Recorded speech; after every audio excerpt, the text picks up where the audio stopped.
इस वीडियो में मैं 5 मूवीज़ के बारे में बात करने जा रहा हूँ। इस लिस्ट की जितनी भी मूवीज़ हैं मतलब जो पाँचों की पाँचों मूवीज़ हैं, उन्होंने मेरे मतलब क्या कह सकते हैं आप उसको कि मेरे कैरेक्टर पे, मेरे मन पे और मतलब दिलो-दिमाग पे एक अलग ही छाप अपनी छोड़ी है।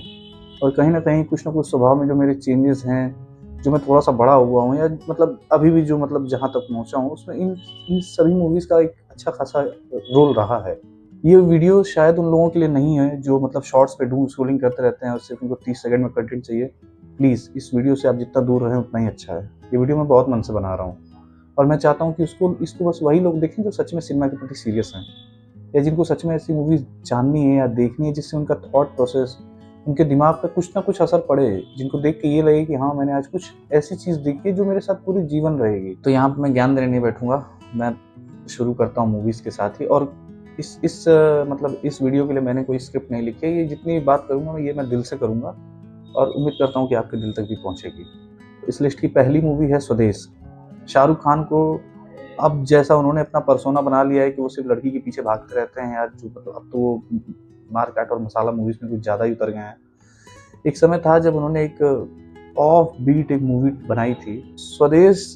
क्योंकि मैं उस समय बाहर रहता था घर से और मुझे घर की याद भी आती थी। तो ये मूवीज़ मतलब ये जो मूवी है ये मैंने रिपीट पे देखी है और उस समय जो ये मूवी ने मुझे जो हिट किया था, कहीं न कहीं आज भी उसका इम्पैक्ट मैं महसूस करता हूँ कि ये मूवी कितनी अच्छी है और इसने कितने अच्छे तरीके से अपने संदेश को मतलब पोर्ट्रे करने का काम किया था। लेकिन ना भारत में क्या है ना कि जनता बहुत जल्दी ऑफेंड होती है।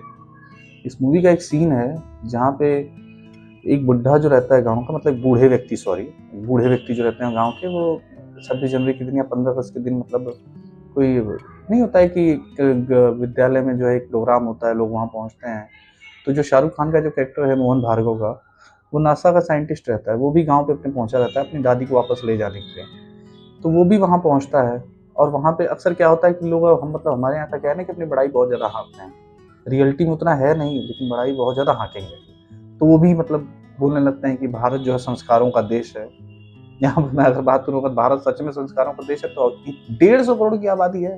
ये संस्कारों का होने के बाद, अगर संस्कार नहीं होते तो पता नहीं क्या हो जाता। मुझे पता है मुझे इसके लिए गाली पड़ सकती है लेकिन मैं सच कह रहा हूँ। तो शाहरुख खान का जो कैरेक्टर है वो भी वहाँ पे यही बात कहता है कि हम नहीं मानते हैं कि हम दुनिया में नंबर 1 है या विश्व गुरु हैं, हम क्यों माने? आप आज भी देख लीजिए, भारत जो है वो मंगल ग्रह पे पहुँच चुका है, चाँद पे पहुँच चुका है, लेकिन अभी भी जो उसकी एक पैर तो उसका चाँद पे, लेकिन एक पैर जो है आज तक अपने समाज में इतनी ज़्यादा गहरी मतलब जो उसकी जड़ें जो इतनी ज़्यादा उसको पकड़ के रखी हैं, जात-पात, लड़की की शिक्षा, लड़कियों के प्रति उनका व्यवहार, बेसिक नीड्स, बुनियादी बुनियादी जो ज़रूरतें हैं वो अभी तक कई गाँव में नहीं हैं। आप सिटीज़ का हाल देख लीजिए, गड्ढे हैं, कचरा है, हवा है। मतलब सिंपल यहाँ पे इस चीज़ का बात इतने से ही दे सकता हूँ कि हम कुछ इसी देश में कुछ ऐसी जगह हैं जब हम जाते हैं तो हमें लगता है कि हम विदेश में आ गए हैं।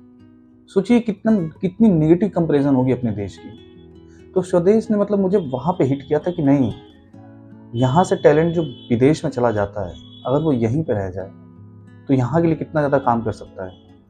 और ये मूवी बहुत पहले आई थी, मुझे लगता है 2000 2003 या 2004 में मूवी आई है, लेकिन अगर आज भी आप इस मूवी को देखेंगे तो जो मुद्दे इस मूवी ने उठाए थे, जिस सटलिटी के साथ इसने कई सारी चीज़ों पे बात की थी, वो आज की आज भी वैसे ही प्रेवलेंट है हमारे मतलब देश में। इस मूवी का एक सीन है, मैं यहाँ पे छुआ-छूत की बात कर रहा हूँ। इस मूवी का एक सीन है जहाँ पे शाहरुख खान का जो कैरेक्टर होता है वो ट्रेन से सफ़र कर रहा होता है। मैं कोशिश करूँगा कि यहाँ पे क्लिप लगाऊँ और ये वाली वीडियो मेरी लंबी भी होगी। और एक बच्चा वहाँ पे जो है वो पानी का मतलब पानी भरका में भर के, हमारे यहाँ भरका बोलते हैं, लकड़ी कुल्हड़ में बेच रहा होता है पानी। और शाहरुख का कैरेक्टर उससे पानी लेके पीता है। उस सीन को देख के मैं इतना रोया था, आज भी यूट्यूब पे वो सीन है। लेकिन बिना कॉन्टेक्स्ट मत देखिएगा, पिक्चर को पूरा देखिए, आपको वो सीन इतना ज़्यादा हिट करेगा अंदर तक ना कि भले हम कितना भी दावा कर लें कि भारत ऐसा है वैसा है, लेकिन अगर कुछ चीज़ें अगर ठीक नहीं होंगी तो भारत कभी भी आगे नहीं बढ़ पाएगा। अगर आपने इस मूवी को नहीं देखा है तो एक बार इस मूवी को ज़रूर देखिएगा। कहीं न कहीं मूवी आपके थॉट प्रोसेस पे बहुत अच्छा खासा इफ़ेक्ट डालती है। मूवी है तारे ज़मीन पर। तारे ज़मीन पर मुझे याद है जब मैं यूपी कॉलेज मतलब बनारस में जब मैं हॉस्टल में रहने लगा था, तब मैंने तारे ज़मीन पर देखी थी। और इस मूवी ने जो अलग लेवल का मतलब जो मुझे मतलब वो किया था कि समाज मतलब आज क्या हो चुका है ना कि बच्चों के ऊपर इतना ज़्यादा बोझ डाल देते हैं माँ-बाप जो सपने, जो अचीवमेंट, जो एक्सपेक्टेशन जो वो खुद से नहीं कर पाए, वो डाल देते हैं कि भाई बच्चा हमारा करके निकालेगा। और फिर बच्चा जब उस चीज़ में नहीं हो पाता है, किसी और का बच्चा हो गया, बस अपने बच्चे से दूसरे बच्चे को कंपेयर करते रहो कि हाँ उसका देखो ऐसा हो गया, उसका वैसा हो गया। लेकिन ये नहीं दिखता है कि मतलब हर बच्चा, जो छोटे बच्चों की मैं बात कर रहा हूँ, हर बच्चा जो भी इस दुनिया में आता है वो एक फूल की तरह है। अगर आप उसको ज़्यादा प्रेशर देंगे, ज़्यादा उस पे दबाव देंगे, तो वो जो है उसका बचपन जो है वो हमेशा-हमेशा के लिए खत्म हो जाता है। बड़े लड़के पे इतनी ज़्यादा ज़िम्मेदारियाँ हैं, उसको हर चीज़ में फर्स्ट आना है, उसको पढ़ाई में भी फर्स्ट आना है। मैं मूवी की बात कर रहा हूँ, 2 भाई रहते हैं इसमें। और दूसरा जो भाई है, मतलब दूसरा जो बेटा है, जो घर का छोटा बेटा है, वो हर चीज़ में उसको दिक्कत होती है। तो बिना उसका कारण पता लगाए, बिना उसके तह तक जाए कि नहीं आखिर उसको क्या चीज़ परेशान कर रही है, और उसके बाप का जो रवैया उसके प्रति रहता है, जो समाज का, जो मतलब टीचर्स का, जो अगल-बगल के जितने लोगों का भी रवैया उसके प्रति रहता है, वो आपको ना अंदर तक झंझोड़ के रख देगा। अगर आपने ये मूवी सच में नहीं देखी है तो एक बार ज़रूर देखिए। यहाँ पे भी मैं इस मूवी के एक सीन की बात करता हूँ, तारे ज़मीं पर गाना भी है, यूट्यूब पे आप सर्च करके देख सकते हैं। अगर आप मेरी स्माइल से मुझको जज कर रहे हैं तो आपको पता चल जाएगा कि मैं कहाँ से बोल रहा हूँ। तो उस सीन में ना आमिर खान कहता है कि आज का समाज, मतलब आज का समय इतना ज़्यादा वो हो चुका है कि नॉर्मल बच्चों को तो कोई पूछता ही नहीं है। ऐसे बच्चों को कौन पूछेगा जो स्पेशली एबल्ड है। वो गाना सुन के, और मतलब उस गाने की परफ़ॉर्मेंस इतनी अच्छी है, उसमें जितने बच्चे हैं वो इतने अच्छे हैं। मैं उस गाने को जब देखता हूँ मैं उतनी बार रोता हूँ। किसी भी बच्चे को आप सिर्फ़ इसलिए क्रश नहीं कर सकते उसकी स्पिरिट को कि नहीं तुमको वही चीज़ करनी है जो बाकी लोग करते चले आ रहे हैं। अगर ऐसा ही रहता तो दुनिया में कुछ भी नई चीज़ नहीं इन्वेंट होती। साइंटिस्ट की बात नहीं कर रहा हूँ जो पढ़ने लिखने में अच्छे हैं, लेकिन और भी बहुत सारी चीज़ें हैं, जहाँ पे लोगों ने अच्छा किया है। मूवी में भी रैट रेस जो है वो सोसाइटी की बड़ी अच्छी चीज़ से, बड़ी अच्छी तरीके से दिखाई गई है, और अगर आपने इस मूवी को नहीं देखा है तो एक बार ज़रूर देखिएगा। तीसरी मूवी जो मैं रखता हूँ वो है कार्स। ये कार्टून मूवी है। मेरी मम्मी मुझे बहुत बोलती है कि तू खाली कार्टून देख ले। ऐसा नहीं है, मैं सिर्फ कार्टून नहीं देखता हूँ। मतलब हर मूवी के पीछे ना, हर कोई भी मूवी आप देख रहे हो, उसके पीछे कुछ ना कुछ लॉजिक ज़रूर होता है। वो कुछ ना कुछ आपसे कहना ज़रूर चाहती है। मूवीज़ जो होती हैं वो हमारे समाज का आईना होती हैं। वो कुछ ना कुछ आपसे कन्वे करना चाहती हैं, कुछ ना कुछ आपको बताना चाहती हैं। और कार्स जो है वो मेरी कम्फर्ट मूवी है। जब मैं बहुत ज़्यादा परेशान हो जाता हूँ, या जब लाइफ़ में मतलब बहुत कुछ वो होने लगता है, हर आदमी की एक कोई ना कोई मूवी होती है, कोई ना कोई वेब सीरीज़ होती है जिस पे वो फिर से वापस जाता है, उसको देखता है, रिलैक्स होने के लिए। तो कार्स मेरे लिए वही मूवी है। कार्स छोटी-सी मूवी है, सारी जो कार्स हैं वो बोलने वाली रहती हैं, उनकी अपनी दुनिया है, जैसे हम लोग रहते हैं, बस ऐसा ही समझिए कि कार्स हैं दुनिया में। तो एक कार जो है वो उसको नंबर 1 बनना है, वो काफ़ी अच्छा रेस कर लेती है। लेकिन होता क्या है कि एक दिन गलती से भूल भटक के वो एक गाँव में पहुँच जाती है, और अब गाँव में रहने की आदत तो है नहीं, उसको बस फ़ेम चाहिए, पैसा चाहिए कि जल्दी-जल्दी मैं कितना जल्दी फ़ेमस हो जाऊँ और कितना जल्दी पैसा कमा लूँ कि मतलब हेलीकॉप्टर में घूमूँ, ये कर लूँ, वो कर लूँ, फलाना-ढिकाना जो भी है, उसको सारी सुविधाएँ चाहिए। और होना भी चाहिए भाई, इंसान आखिर किस लिए मतलब मेहनत कर रहा है। लेकिन मूवी ने जो मेरा मतलब पर्सपेक्टिव है वो यहाँ पे चेंज किया कि लाइफ़ में ना हर चीज़ के पीछे भागो। मैं मतलब ये नहीं कह रहा कि भागना नहीं है। लेकिन भागने के चक्कर में कभी-कभी ऐसा हो जाता है ना कि जो हमारे अगल-बगल के लोग हैं, जिनसे हम प्यार करते हैं, जिनके साथ हम बड़े हुए हैं, जिनके साथ मतलब हर चीज़ हमने देखा है, अक्सर हम उन्हीं को पीछे छोड़ देते हैं। हम इतने ज़्यादा उससे आगे निकलने की कोशिश में रहते हैं, मतलब हर जगह से निकलना, मतलब मुझे चाहिए कि जो जर्नी है, जो जो लाइफ़ हम अभी जी रहे हैं, हम उसको एन्जॉय करना भूल जाते हैं। जीवन के साथ सबसे बड़ी बात यही है ना कि अगर आप जीवन पर ध्यान नहीं दोगे ना, तो लाइफ़ ऐसे निकल जाएगी और आपको पता भी नहीं चलेगा। अगर आप बीच-बीच में रुक के थोड़ी देर साँस नहीं लोगे, थोड़ा रुकोगे नहीं, थोड़ा देखोगे नहीं कि आपके अगल-बगल क्या चल रहा है। मैं करते-करते मैं ही हो जाओगे। इस मूवी ने कहीं न कहीं मेरे उस बच्चे को अंदर ज़िंदा रखा है जो कि छोटे पे था। मैं इस मूवी को उसका मतलब बहुत बहुत बड़ा वो करता हूँ कि नहीं, ये मूवी सच में वैसी है। क्योंकि मैंने बचपन में देखी थी और कहीं न कहीं अभी भी मुझे लगता है कि मैं छोटा हूँ और मैं इस मूवी को देख रहा हूँ। ये मूवी बहुत अच्छी है। अगर आपने नहीं देखी है तो प्लीज़ एक बार देखिए। और यहाँ पे एक एक मूवी की बात मैं और करूँगा। मैं मेरी मौसी की शादी हुई थी तब मैं उनके साथ मतलब विदाई में उनके साथ उनके घर गया था। वहाँ पे लोग मूवीज़ के बड़े शौकीन थे, और ना आते वक़्त वहाँ पे एक सीडी रखी हुई थी। उस सीडी का नाम था, उस पे लिखा हुआ था फाइंडिंग नीमो। आप भरोसा नहीं करोगे, वो पहली एनिमेटेड मूवी थी मेरी लाइफ़ की। मैंने घर पे आके मतलब उस समय सीडी प्लेयर था, मैंने उस मूवी को लूप पे देखा हुआ है कि एक बाप जो है अपने बच्चे को बचाने के लिए किस हद तक जाता है तो वो मछली, पूरी समुंदर पार करता है वो। लोग क्या-क्या उससे नहीं कहते हैं कि नहीं मत जाओ, ये ऐसे खतरा है, शार्क्स हैं, व्हेल्स हैं, इंसान हैं, आपको ये कर देंगे, वो कर देंगे, लेकिन वो मानता नहीं। वो अपने बच्चे के लिए लास्ट तक लड़ता है और बच्चे को बचा भी लेता है। तो उस मूवी ने भी अच्छा खासा इम्पैक्ट डाला था मेरे ऊपर कि भाई चाहे कुछ भी हो जाए, आगे बढ़ने का नाम ही जीवन है, आप रुक नहीं सकते हो। मतलब जिस दिन आपको जब लग भी रहा हो कि आपका समय काफ़ी ज़्यादा बुरा चल रहा है, तो भी आप रुको मत, चलते रहो, एक कदम ही चलो, लेकिन चलो। चौथी मूवी आती है तमाशा। तमाशा बहुत लोगों को नहीं समझ में आई थी, रणबीर कपूर की, इम्तियाज़ अली ने बनाई है मूवी। लेकिन उस मूवी ने जहाँ पे हिट किया था, उसमें जॉब करता था। और अगर आपने मूवी नहीं देखी है तो शायद आप मेरी बात नहीं समझ पाओगे।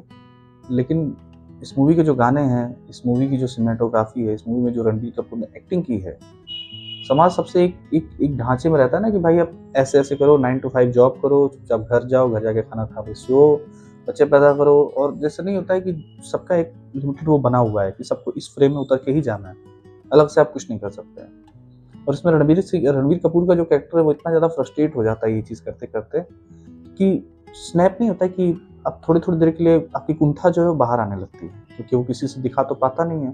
उसके फैमिली मैन, उसके पापा-वापा, मतलब मैं छोटा-सा क्लिप भी यहाँ लगाने की कोशिश करूँगा। मेरे मामा को ये पिक्चर बहुत पसंद है वैसे। हाँ, मतलब वो निकलने की कोशिश करता है लेकिन हो नहीं पाता है। और दीपिका पादुकोण जो इस पिक्चर में रहती हैं, वो रणबीर कपूर के उस चेहरे को देख लेती हैं जो वो पूरी दुनिया से छुपा के रखता है। और इस मूवी की यही खूबसूरती भी है कि हम हमेशा कुछ और बनने की कोशिश में रहते हैं, कुछ और दिखाने की कोशिश में रहते हैं। जो हम नहीं हैं वो हम दिखाने की कोशिश में रहते हैं। सिर्फ़ इसलिए कि हमको अपना लिया जाए, हमको कहीं से लेफ्ट आउट ना फ़ील हो। लेकिन कहीं-कहीं खूबसूरती उसी चीज़ में है कि इंसान जैसा है बस उसको वैसे ही अपना लो। जो चीज़ वो करना चाहता है उसको वो चीज़ करने दो। हाँ, ये नहीं कह रहा हूँ कि पैसा कमाना ज़रूरी नहीं है, पैसा कमाना बिल्कुल ज़रूरी है। लेकिन साथ ही साथ कुछ न कुछ ऐसी चीज़ें, कोई न कोई आपकी हॉबी ऐसी रहनी चाहिए जो आपको इन सारे बंधनों से थोड़ी देर के लिए आपको दूर लेके जाए। इस मूवी ने ये सिखाया मुझको। लास्ट में आते हैं मेरी सबसे फ़ेवरेट मूवी, उसका पोस्टर ये है, मतलब हाँ, ये शायद इसका नाम आपको पढ़ने में ना आ रहा हो। इसका नाम है शॉशैंक रिडेम्पशन। और मैं इसके बारे में यही कहता रहता हूँ कि अगर मैं मरता भी रहूँगा ना तो इस मूवी को एक आखिरी बार ज़रूर देखूँगा। ये मूवी मुझे इतनी पसंद है। आईएमडीबी पे कुछ हरामियों ने अब जाके इसकी रेटिंग गिरा दी है, नहीं तो ये नंबर 1 पे मूवी थी ऑल टाइम में। इसका मैं एक क्लिप ज़रूर यहाँ पे लगाऊँगा। इसमें बहुत अच्छी लाइन है इस मूवी की कि hope is a good thing and no good thing ever dies. मतलब कि उम्मीद जो है वो बहुत ही अच्छी चीज़ है और वो कभी मरती नहीं है। अगर आपके जीवन से उम्मीद खत्म हो गई तो आप फिर जिंदा ही किस लिए हो? किसी न किसी चीज़ को देख के ही तो इंसान आगे बढ़ता रहता है ना कि शायद हो सके हमको ये चीज़ अच्छी हो लग जाए या अच्छी मिल जाए या इससे अच्छा आगे हो जाए। ये मूवी इस चीज़ को बड़ी ही अच्छे तरीके से कन्वे करती है। एक इन्वेस्टमेंट बैंकर रहता है, उसको अपने पति मतलब अपने पत्नी के कत्ल के झूठे इल्ज़ाम में फँसा के उसको जेल में डाल दिया जाता है, लगभग 30 की 40 साल के लिए।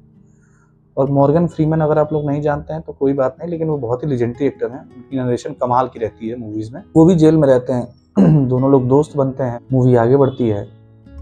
तो और एक इस मूवी की जो सबसे अच्छी चीज़ लगती है ना कि इंसान ही एक ऐसा जानवर है, जो जहाँ भी रहेगा, वहाँ पे कुछ ना कुछ अच्छा करता ही है।